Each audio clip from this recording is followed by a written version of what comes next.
Hola a todos y a todas, hoy tenemos con nosotros a Carlos Negrín y como siempre Sara acompañándome en estas entrevistas de Docentes Gamificando.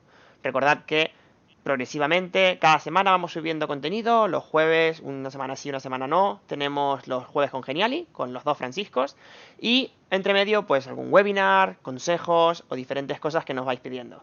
Si queréis estar al tanto siempre podéis suscribiros, darle a like y ya vamos con esta gran entrevista. Bueno, bienvenidísimo, Carlos Negrín. Muchas gracias. Tenemos con nosotros a este super profe de primaria que este año se está tomando un añito con un formato diferente. Está trabajando como formador de profesorado y también creando recursos y materiales en distintos ámbitos. Y bueno, pero siempre pendiente también de su centro, el Árula en Madrid, ¿verdad?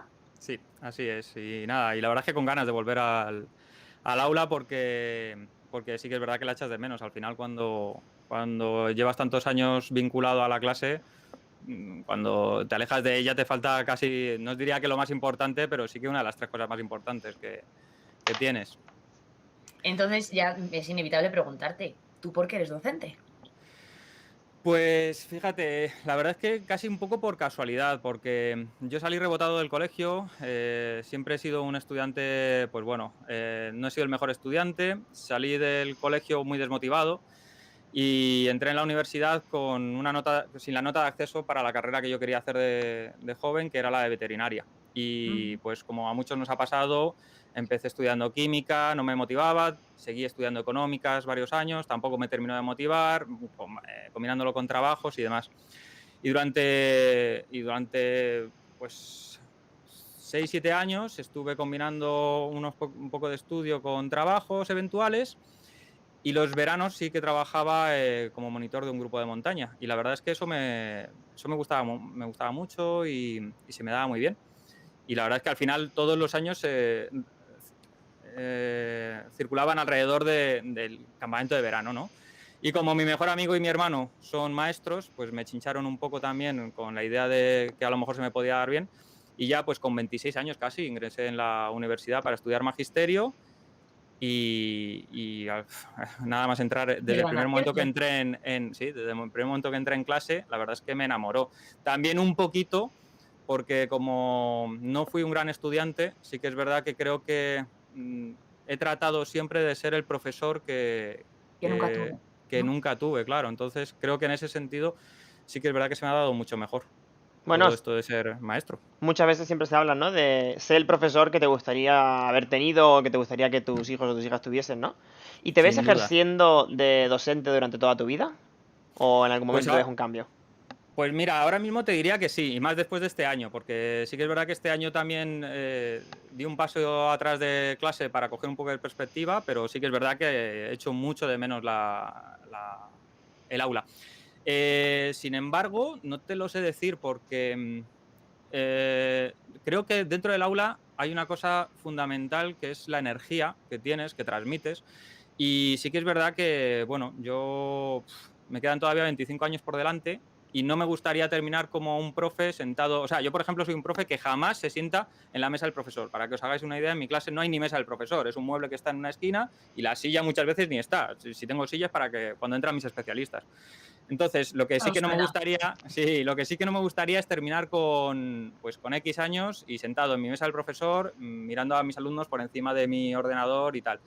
Pero vamos, a día de hoy sí que te digo que es que no me cuesta nada es que al final tengo una profesión que no me cuesta tengo un trabajo que no me cuesta trabajo. Es como estar, o sea, igual que paso el fin de semana. De hecho, muchos fines de semana me pasaba que estaba deseando que llegase el lunes, porque digo, pues es que lo que me apetece es estar otra vez en clase aquí, dale que te pego. Qué maravilla. Bueno, vamos a ahora centrar toda esa energía en que me digas una palabra para cada uno de estos términos. La primera que te venga a la cabeza, ya. ¿Qué es para ti gamificación? Motivación, Aprendizaje, objetivo, alumnado, familia. docentes, Eh, una palabra solamente, yo o dos, diría mejor. arquitectos educativos, Venga, esas dos. Las TIC, tic-tac, presente y futuro. Ya los vamos por tres, libros. ¿eh? Apoyo, Y bueno, vamos a meter, seguimos con el COVID. ¿Qué ha supuesto para ti en esta enseñanza de educación? Pues fijaos, os voy a decir la verdad. A mí el COVID, me voy a centrar solamente en la parte académica, ¿eh? No quiero entrar en todo lo malo que ha No, no. supuesto. O sea, no tiene nada de bueno, nada de bueno. Ahora bien, Simplemente en el proceso de enseñanza-aprendizaje. en el proceso de enseñanza-aprendizaje, creo que a muchos docentes les ha servido para, para dar un pasito más hacia el uso de las nuevas tecnologías, que creo que es muy importante y que creo que en muchos casos, si no tenemos la ocasión o si no tenemos algo que nos spoilee, no damos ese paso por miedo, por lo que sea, por... Ujú. Entonces, para muchos les ha servido y he visto grandes avances en ese campo. A mí en concreto lo que me pasó es que me devolvió un poquito a mi zona de confort. Yo el año pasado además trabajé en otro centro donde no utilizábamos ordenadores y sí que es verdad que yo me sentía un poco huérfano, echaba en falta todo ese uso de las TIC. A mí al final el confinamiento me devolvió a mi zona de confort y por eso el final de curso pasado hicimos un montón de cosas que yo al final estaba contenido de que no podía hacer. Pero sí que es verdad que, bueno, al margen de eso, creo que es un gran avance a nivel educativo, pero claro, a un precio que, vamos, que ni en 1 millón de años no lo vale, no lo vale. Pero bueno, hay que mirarlo desde el lado positivo también. Alguna cosilla tiene. Algo así. Perfecto. Te has Llegamos- pasado de palabras, pero bueno, te lo digo. Sí, de 2 a 3, no conté. ¡Ah, perdonad! Pensaba que era parte de la entrevista. Eso sabía, me tenéis que decir una palabra, haciendo un gesto. Nada, te hemos dejado explayarte. No hay que cortar, no hay que cortar. Vaya, bueno, ha quedado bien. Bueno, vamos entonces ahora sí con la parte ya de preguntas y más entrevista y más tal. Y yo te quería preguntar, así por esos grandes proyectos, que tienes múltiples los que has trabajado, y Sara se nos va a mandar, ¿cuáles querrías destacarnos por lo potentes que han sido, por lo que te han ayudado a aprender, ¿no? Porque también hay algunos que nos ayudan a nosotros a aprender también un montón de cosas. ¿Cuál querrías destacar y háblanos sobre él? Con más de una palabra. Sí, aquí ya todas las que quieras. Libertad total. Vale.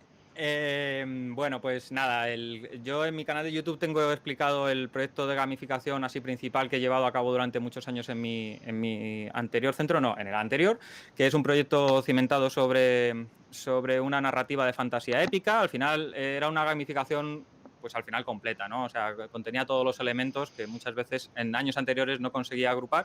Aquí sí. ¿Por qué? Porque se daban las circunstancias. Yo era tutor de clases de tercer ciclo, pero es que yo me pasaba todo el día con mis alumnos, daba lengua, matemáticas, ciencias, las 2 ciencias, daba religión, daba plástica, es decir, que cuando te pasas todo el día con los chavales, pues puedes tener la ambición de articular un gran proyecto de estas características que abarque todas las asignaturas y tal. Entonces, ese proyecto salió muy bien. La cara B de ese proyecto es que cometía uno de los errores de base de las gamificaciones, que es que no partía de los intereses del alumno, que partía íntegramente de los intereses del profesor. Lo que pasa es que en este caso también os reconozco que los intereses del profesor eran tan... O sea, eran tan... Tanta motivación que ya... Sí, estaba tan motivado al final que al final arrastrabas a todos y bueno, también es verdad que a muchos de mis alumnos pues les arrastraba el tema por interesarse con la fantasía épica, con Harry Potter, con magia, con no sé qué. Bueno, pues al final con todas esas obras literarias y de cine que bueno, entonces eso por ejemplo, funcionó muy bien porque se dieron todas las circunstancias para convertirse en un gran proyecto, que además duró varios años. Otro que también me gustaría destacar, que siempre recomiendo, es el del plan lector, que también explico un poquito en mi canal, el plan lector de Mario Kart, porque una de las cosas que recomiendo siempre es gamificar los planes lectores, porque al final la literatura, la lectura de nuestros alumnos, ahora mismo... No sé si os pasa a vosotros, pero yo en muchísimas tutorías la pregunta del millón que siempre cae es, oye, ¿cómo hago que mi hijo o mi hija lea más? A lo cual yo siempre respondo lo mismo. Es que, claro, porque ellos me decían, es que yo de pequeño leía muchísimo. Digo, claro, amigo, es que yo de pequeño también leía muchísimo. ¿Pero por qué? Porque yo vivía en Madrid, no tenía dónde ir, no podía salir de mi casa, en la tele echaban la 1 y la 2 y o me pasaba con los muñequitos así toda la tarde o me ponía a leer. Entonces, la lectura era un pilar básico de nuestro entretenimiento. Pero ahora mismo, el otro día leía en Twitter a Cristian Olive. ¿Cuántos docentes llegan a casa y se ponen a leer un libro? Porque yo mismo, o sea, yo ahora mismo leo pero todo lo que leo es con fines didácticos, para aprender y todo eso. No leo por Por placer. entretenimiento, por placer. Leo por placer solamente en verano. Entonces, con nuestros chavales pasa lo mismo. ¿Qué pasa? Que si consigues diseñar una buena gamificación que les engancha la lectura, la verdad es que andas un camino muy interesante dentro del aula, y creo que esa ha sido una de las actividades con más éxito que sí que es verdad que he tenido.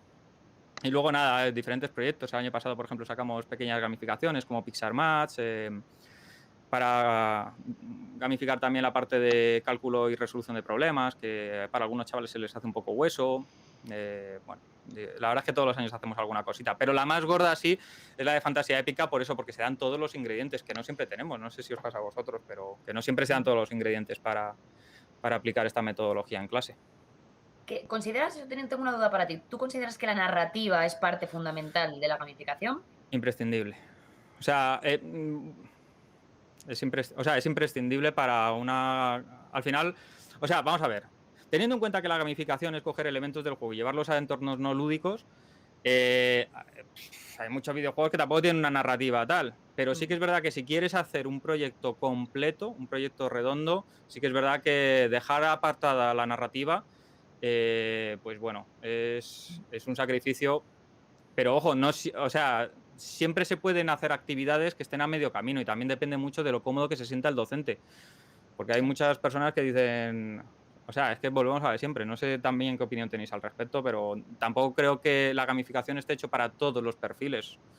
Creo que necesitas tener ciertas características. Creo que necesitas ser una persona que haya jugado o que juegue regularmente para aplicar esta metodología. Yo he visto a muchos compañeros que tratan de poner esta metodología en marcha y sufren más que otra cosa, pero es como me pasa a mí un poco con las artes plásticas, con lo de recortar y pegar y no sé qué, no sé cuántos. A mí no se me da demasiado bien, entonces creo que tienen que reunir ciertas condiciones, entonces, y que no siempre se dan. ¿Y qué otras condiciones crees que son así vitales? ¿No? Ahora hablabas siempre de... Se han dado todas las condiciones para poder dar esa gran gamificación, y cuáles serían todas esas herramientas que serían las básicas que consideras tú que debería de tener, o que teniéndolas sabes que son todos los engranajes necesarios para poder tirar adelante. Pues mira, lo primero, el que el docente tenga un espíritu lúdico, que sea una persona que esté familiarizada con los conceptos de juego, con los mecanismos que se utilizan en los juegos, para luego llevarlos a clase. Una vez que el docente tiene esas características, vamos a tu grupo, que en principio a todos los niños les gusta, van a disfrutar de esto, o casi todos los niños van a disfrutar de esto bien hecho. Pero no siempre se dan las condiciones en cuanto, por ejemplo, a horario, porque también muchos docentes son esclavos de sus gamificaciones, y ya no de sus gamificaciones, de sus ABPs o de lo que sea, son esclavos de sus proyectos y viven esclavizados a proyectos que les suponen muchísima carga de trabajo y muchísimo desgaste, que al final desencadenan en proyectos que fracasan porque nadie disfruta, ¿no? Porque en cuanto el docente no disfruta de lo que está haciendo, ya os digo una cosa, en cuanto el docente no disfruta de lo que está haciendo, que no se pretenda que los niños disfruten. Es imposible que los chavales disfruten.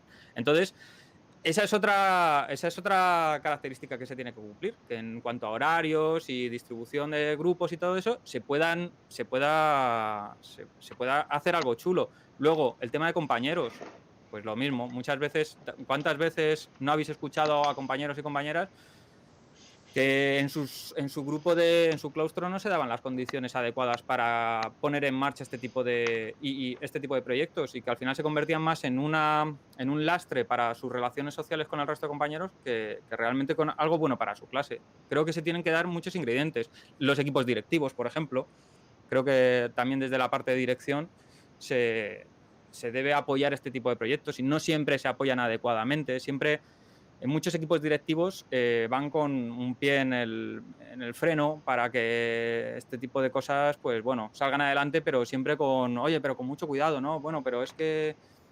Entonces, como os digo, todas estas cosas son pequeños elementos que cuando se dan todos, pues es maravilloso, porque salen proyectos súper bestias. Una de las cosas que siempre nos gusta comentar también es que, a ver, la gamificación no es la llave para nada. O sea, no ni siempre mucho funciona, menos, ni mucho muchas menos. veces falla, encontrarás fallos a lo largo del desarrollo de tu gamificación, ya sea en una unidad anual, interdisciplinar o con otros centros. ¿Te acuerdas algún fallo de esto que hayas dicho? Mira, pues tal gamificación pensé que iba a ser, pero no, aparte de la primera que decías, pues quizá los intereses de alumnado y profesorado no coincidían. Sí, bueno, en ese caso funcionó, pero o sea, pero no tenía por qué haber funcionado, ¿eh? Mm, Sí, sin duda.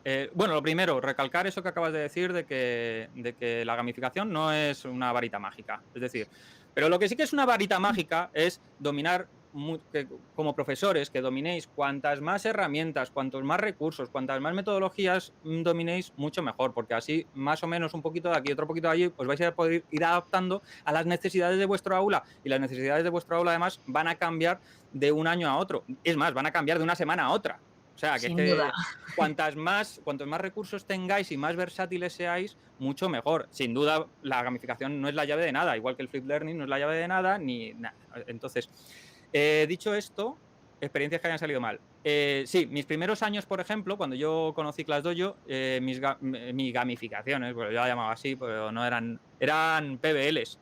Entonces yo estaba súper alucinado aquí, oh, no sé qué, y positivo, y punto, y medalla, insignia, y no sé qué, y esto, y lo otro, y lo otro. Y claro, esto creo que lo ha hablado también Norberto en alguna de sus charlas. Hasta que llega el día en el que entras por la mañana en clase y le dices a un niño, y por fin me subes la persiana, y te mira y te dice, ¿y me vas a poner un positivo por esto? Y dices, Sí, ¿cómo? sí, sí.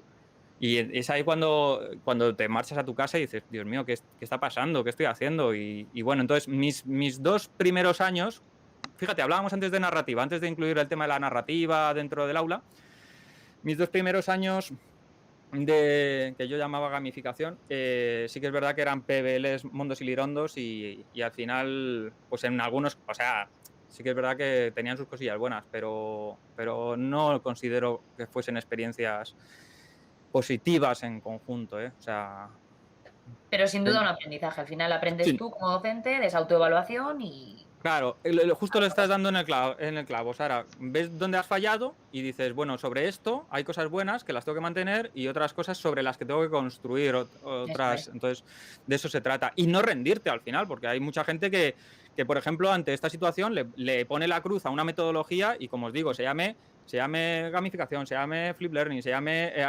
aprendizaje, se llame cooperativo, que le sale mal una experiencia y ya dice, esto no funciona. No, hombre, no. Vamos a ver qué partes de esto no funcionan y qué partes de esto sí funcionan. Yo creo que es más en esa línea, como hay que verlo. Mm. Comentabas antes la importancia de tener una gran cantidad de horas a la hora de generar ese vínculo entre los estudiantes y la gamificación que se está realizando. También comentabas la importancia de cuando tienes un compañero que también está trabajando contigo, el poder trabajar juntos, ¿no? ¿Cómo ves la necesidad de tener una gran cantidad de horas para poder llevar a cabo una gamificación, el trabajar en cooperativo con otros docentes o el hacer incluso gamificaciones a nivel de centro? A nivel de centro, maravilloso. Yo siempre he soñado, o sea, mi sueño siempre es acabar trabajando en un colegio en el que más o menos todo el claustro tenga un poco, ya no solamente en gamificación, sino un poco a nivel metodológico en general, que tenga una visión en conjunto. A nivel de centro, muy ambicioso. De hecho, conozco algunos colegios que han puesto en marcha programas, por ejemplo, para el silencio en el comedor y cosas de esas, o que cada clase tiene, desde pequeños, cada clase están identificados, la clásica esta de las 4 banderas de Harry Potter y demás. Ujú. Bueno, las gamificaciones a nivel centro sí que es verdad que son muy ambiciosas. Yo las que conozco al final se quedan un poco más en actos puntuales, en momentos determinados, que realmente en proyectos profundos en proyectos profundos y exitosos, ¿no? O sea, al final es más un evento concreto, pues como por ejemplo en mi colegio se hacía el Día de las Matemáticas, pero es que eso no entra dentro de ningún tipo de tal, es el Día de las Matemáticas. Más de organización, ¿no? De centro. Claro, porque al final en los colegios, pues cada uno somos de nuestro padre y de nuestra madre y bueno, es difícil ponernos a todos de acuerdo. A nivel compañeros, si caes en un grupo en el que sean un poquito afines a cómo ves tú las cosas en cuanto a este tipo de metodologías, tienes un tesoro. Tienes un tesoro porque no nos vamos a engañar y vosotros lo sabéis. La gamificación está bien, es muy motivadora, si te gusta y tal, pero lleva muchas horas de trabajo asociadas porque bueno, al final también es verdad que da rienda suelta a tu creatividad, pero ya muchas horas de trabajo asociadas. Entonces, si las puedes compartir con un compañero o una compañera, bueno, yo el año que conseguí hacer eso, vamos, feliz de la vida, feliz de la vida. Y, y luego, en cuanto a carga horaria, sí que es verdad que cuando pasas muchas horas con tu grupo, puedes hacer proyectos muy ambiciosos y muy completos, y muy transversales entre diferentes asignaturas. Tienes muchísima flexibilidad dentro de tu horario, porque tampoco nos olvidemos de que este tipo de proyectos luego requieren de mucha flexibilidad dentro de tu horario para hacer una actividad que se va de hora, hacer una misión que se alarga no sé qué, ¿sabes? Entonces tienes que ir cuadrando un poquito todo. Cuando solamente pasas por una clase Sí, 1 hora al día, claro. jo, Facilita el que es tutor al final, ¿no? También. El ser tutor ayuda mucho, el pasar más horas con tus alumnos. Yo tengo sí. una preguntilla ahora, hablando de esto de pasar más horas con tus alumnos. Llevas tantas horas en la clase, nos ponemos en situación. ¿Qué técnicas, qué formas utilizas tú para la dinamización de aula? Ya no solo gamificadas, sino, por ejemplo, de cooperativo o los roles, o cuando tenemos puntos muertos. Algo que creas que, no sé, que a ti te funciona. Pues mira, a mí hay dos. Bueno, hablas de cooperativo. Desde aquí, yo no me puedo creer que a estas alturas de la vida se siga trabajando sin trabajar en cooperativo dentro de las aulas. Para mí, el cooperativo, para mí es más importante que los chavales sepan trabajar en cooperativo que se sepan las tablas de multiplicar, las conjugaciones verbales. Para mí, el cooperativo es una destreza imprescindible a día de hoy, mucho más importante que muchísimos de los conocimientos académicos que les metemos con pala todas las semanas. Eso lo primero. Eh, no sé si los habéis probado, pero los exámenes cooperativos es una cosa que funciona súper bien, súper bien. Sé que es tema tabú en muchos colegios, pero quitaos la venda de los ojos y haced exámenes cooperativos, porque de verdad que eso funciona y si os sale mal a la primera, lo que os decía antes, no lo desestiméis, coged y decid, esto puede funcionar, porque cuando funciona es una barbaridad. Los Pero exámenes. eso es lo de sacar el curso adelante con la ayuda del delante. Eso es lo que te dicen, Ok. pero olvídate, olvídate, de verdad. ¿Cómo se llama esta profe? Isabel. Ay, no me acuerdo de su apellido. Es una profe de secundaria, yo creo, de matemáticas. Me lo descubrí hace unos años y fue probarlo y desde entonces, para mí los exámenes cooperativos son una herramienta fundamental. Pero volviendo al día a día en el aula, yo lo que hago muchísimo con ellos es que me incluyo en todas las dinámicas y en todos los juegos que realizo con mis alumnos. Es decir, yo tengo mi propio avatar de ClassDojo, yo tengo mi propio personaje, siempre estoy en el ajo. Si, por ejemplo, tenemos que hacer ejercicios en clase, Qué yo, buena soy, esa. yo soy el primero, o sea, yo como os decía, yo no tengo mesa del profesor, yo tengo siempre una mesa en alguno de los grupos con mis alumnos donde me voy con mi libro y mi cuaderno y hago las actividades con ellos. Normalmente siempre procuro estar cerquita de algún alumno o alumna que tenga alguna dificultad y tal, para echarle una mano. Si se me requiere en otro punto de la clase, me muevo a otro punto de la clase, por supuesto, pero que trabajéis con vuestros alumnos. Muchas veces no te das cuenta de las verdaderas dificultades que tienen los niños hasta que no te sientas con ellos a hacer las tareas, a hacer los ejercicios, a practicar con ellos. Aparte de que les enseñas a través del ejemplo, que es súper importante enseñar a los chavales a través del ejemplo.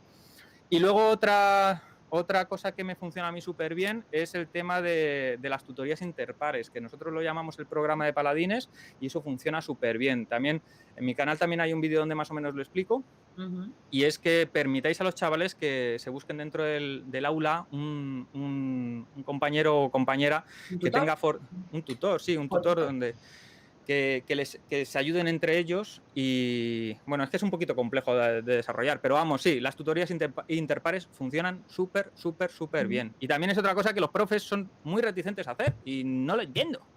Sí, mola un montón. Mola un montón.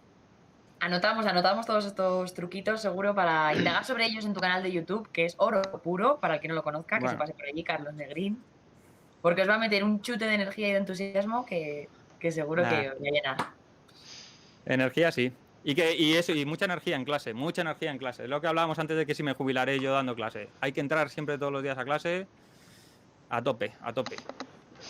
Yo creo que nos vamos acercando ya al final de esta entrevista y me gustaría que nos comentases si hubo algún docente que te marcó mucho en tu infancia. Pues fíjate, esto siento decirte que no. La verdad es que no, como te digo, no tuve esa suerte. Yo vengo de la EGB antigua, donde éramos 43 en clase. O sea, a nivel global te puedo decir que me alucinaba cómo aquellos maestros tenían a 43 alumnos en clase y ahí no se movía ni una mosca. O sea, estábamos todos firmes como velas. Igualito que ahora. Igualito que ahora. Pero eso es de reconocer, ¿eh? Pero sí que es verdad que también como contraparte a esto, creo que al ser tantos en clase era muy difícil establecer vínculos emocionales con nuestros maestros. Y creo que esos vínculos emocionales, que yo no he tenido con ningún maestro de pequeño, de hecho, como os digo, yo he sido un estudiante bastante mediocre, siendo totalmente capaz, ¿eh? O sea, que tampoco... pero sí que es verdad que el colegio no me gustaba nada.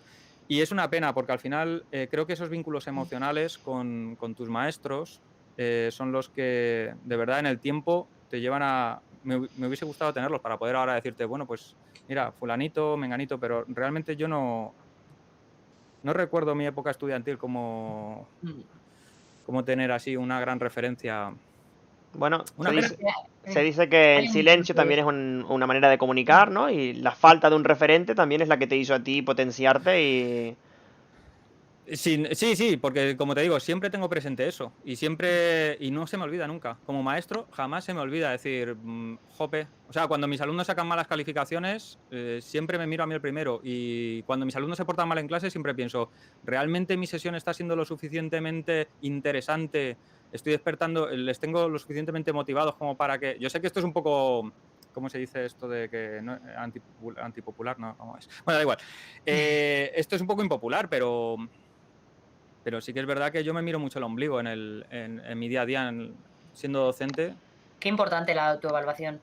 Y lo que decías antes de que lo que emociona es lo que llega, es de lo que aprendes, lo que emociona.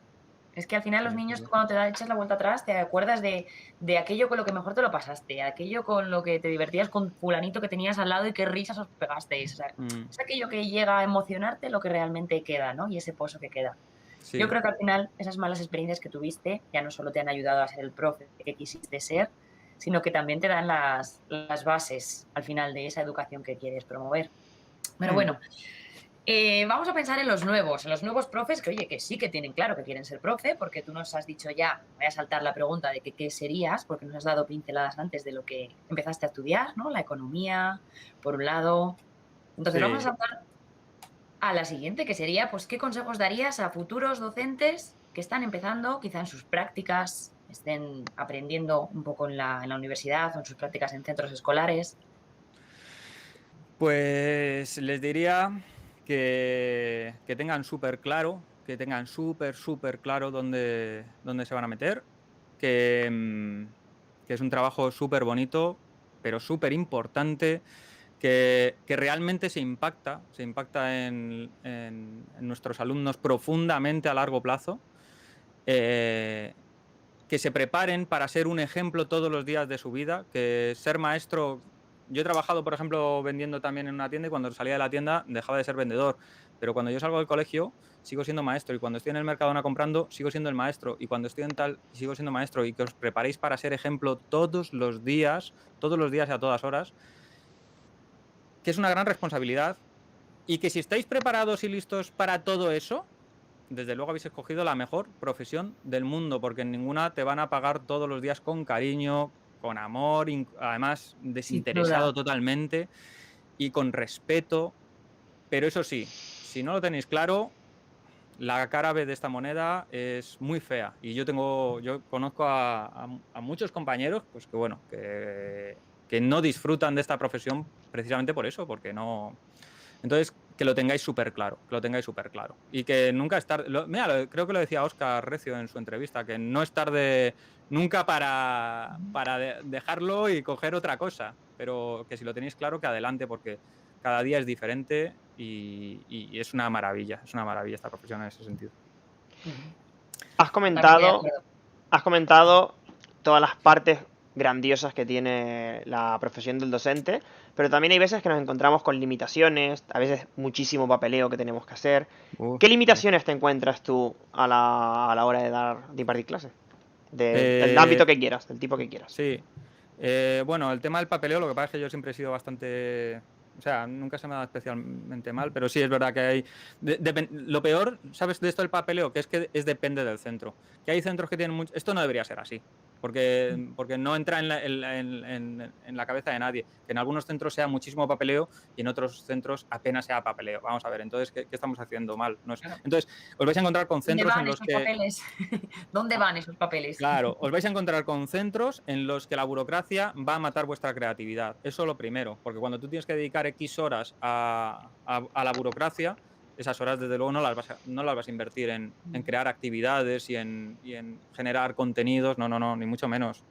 Entonces, eso por un lado. Y por el otro lado, bueno, a veces dentro, pues lo típico, ¿no? Que algunas veces te sientes un poco solo en cuanto a nivel compañeros, porque esto al final es una carrera, estas locuras no las hace todo el mundo, ni estos intereses los tiene todo el mundo. Entonces, a veces es difícil encontrar a gente con la que comulgues en un momento temporal. La puedes encontrar en otros cursos, en otras etapas, y es una pena, porque no es tan fácil encontrar a gente con la que concuerdes, pero tanto yo como otros compañeros que tienen otros intereses y que les cuesta conectar. Hay compañeros que tienen unos intereses musicales brutales y les cuesta encontrar a gente que comulgue con su línea musical, es decir, no solamente en gamificaciones, sino en todos. Y luego a nivel directivo, que como os digo, muchas veces algunos equipos directivos van con el freno pisado y es duro al final, porque bueno, no es fácil bueno, vosotros supongo que lo sabéis, ¿no? Que no es fácil querer hacer cosas y que siempre te están diciendo no, pero, para, y bueno, eso es dificilillo, porque al final te quita un poquito las ganas. Pero son las menos veces, también os lo digo. O sea, si sois Bueno, un pues poco... hoy aquí no te vamos a poner ningún pero sí te vamos a decir para, porque vamos a cerrar ya toda esta entrevista y quiero que nos digas una frase, una última frase ya colofón con la que cierres esta entrevista, algo que te marque a ti en la educación, en la docencia, una frase.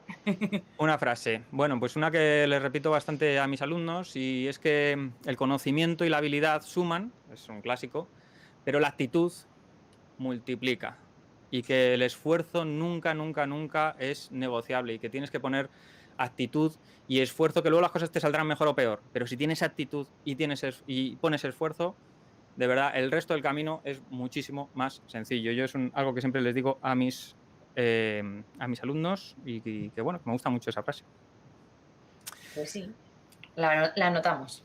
Pues muchísimas gracias, Carlos Negrín. Mi inicio en redes sociales fue viéndote a ti y hoy ha sido una gran alegría para mí poder contar y poder estar aquí charlando contigo, y espero que a partir de ahora también podamos tener muchos más días de charlando. Claro que sí, muchísimas gracias. Creo que estáis haciendo un trabajo excepcional desde el canal y dando visibilidad a un montón de proyectos que molan un montón, que son súper motivadores para los chavales y para los profesores el verlos y el inspirarse a través de ellos. Creo que estáis haciendo un trabajazo y enhorabuena, porque, combinar esto con vuestro trabajo docente diario, la verdad es que sois unos máquinas, ¿eh? Así que enhorabuena. Gracias. Bueno, pues gracias, Carlos, y como decimos, seguimos en contacto seguro para Segurísimo. dar rienda suelta a estas locuras y más locuras educativas de estas mentes incansables, seguro que sí. Y nada, pues con esto nos despedimos, no sin antes recordaros que paséis, como siempre, por nuestras redes sociales. Podéis seguirnos en Instagram, Facebook, en Twitter, también en el canal de YouTube. Y bueno, que recordad que más, que tenemos, Iñaki, los jueves, como siempre, los webinars.